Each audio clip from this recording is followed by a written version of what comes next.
Hi everyone, গতকাল ছিল রবিবার। তো শনিবার দিন মামুনিদের বাড়িতে ছিল বাৎসরিক তারামার পুজো, যেটা প্রত্যেক বছর হয়ে থাকে। তো এবছরও হয়েছে। তো আমরা সকাল সকাল রেডি হয়ে বেরিয়ে যাই মামুনিদের বাড়িতে প্রসাদ খাওয়ার উদ্দেশ্যে। তো এখানে দেবীও চলে এসেছিল। আমরা দুজনে মিলে ওয়েট করছিলাম সুস্মিতার জন্য।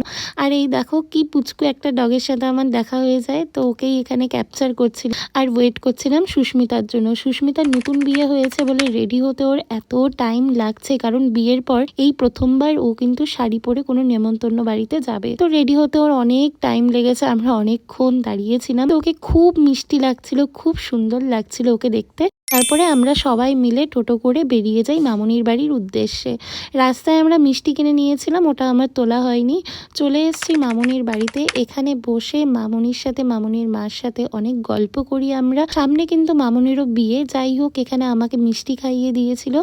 তারপরে আমরা চলে যাই ওপরে ঠাকুর দেখতে। আমরা এখানে যেতে যেতে অনেক গল্প করছিলাম। আর ঠাকুরটা কিন্তু খুব সুন্দর হয়েছিল। দেখো, তারামা কিন্তু খুব জাগ্রত ওদের বাড়ির। তো এখানে কাল সারা রাত ধরে পুজো হয়, মানে শনিবার দিন। আমরা তারপরে বসে যাই প্রসাদ খাওয়ার জন্য। প্রথমেই ছিল ভুনো খিচুড়ি আর লাবড়া, তারপরে চলে এসেছিল চিপস, এরপর ছিল ফুলকপি দিয়ে আলু দিয়ে খুব সুন্দর একটি মিক্স সবজি। তারপরে আমরা এখানে খেতে বসেছিলাম আর মামুনির জন্য ওয়েট করছিলাম, কারণ যেহেতু ওর বাড়ির পুজো, ওর অনেক দায়িত্ব, তাই ওর আসতে লেট হচ্ছিল। শেষ পাতে ছিল ফ্রুট চাটনি। আমরা এখানে খেতে খেতে অনেক গল্প করি। মামুনিও চলে এসেছিল।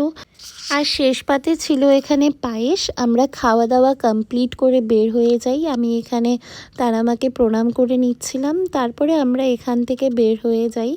তো মামুনির কিন্তু বিয়ে ফেব্রুয়ারি মাসে, তাই সেই জন্য কিন্তু আমরা সব বান্ধবীরা অনেক প্ল্যান করি, অনেকই এক্সাইটেড। আমরা খাওয়া দাওয়া শেষ করে অনেক গল্প করি।